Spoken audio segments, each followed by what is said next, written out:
शनिवार donors conference में पाकिस्तान की बहाली और तामीर नौ के लिए बड़े ऐलानात। इस्लामी तरक्याती बैंक 3 साल में 4 अरब 20 करोड़ डॉलर फराहम करेगा।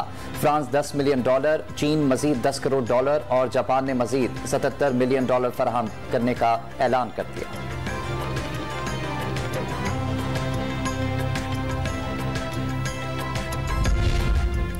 इमरान खान ने मरकजी क़यादत को पंजाब में अपोजिशन की साजिशों को नाकाम बनाने का टास्क सौंप दिया। जमान पार्क में इजलास के दौरान असद उमर और हमाद अजहर समेत दीगर को पंजाब असेंबली पहुंचने का हुक्म। असेंबली की तहलील में हर रुकावट दूर करने की हिदायत जारी कर दी।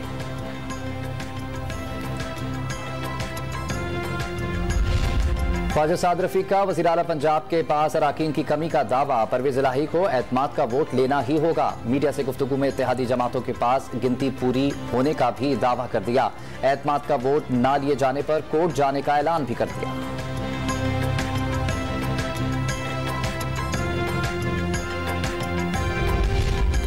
IMF इमदाद रोक भी दे तो पाकिस्तान अगले 6 माह तक दिवालिया नहीं होगा। ब्लूमबर्ग की रिपोर्ट। ज़रा मुबादला के ज़खायर में 5.6 अरब डॉलर्स मौजूद हैं। ब्लूमबर्ग ने रकम आइंदा 5 माह के लिए काफ़ी करार दे दी। बैरूनी इमदाद से ये रकम मजीद बढ़ जाने का इम्कान भी जाहिर कर दिया।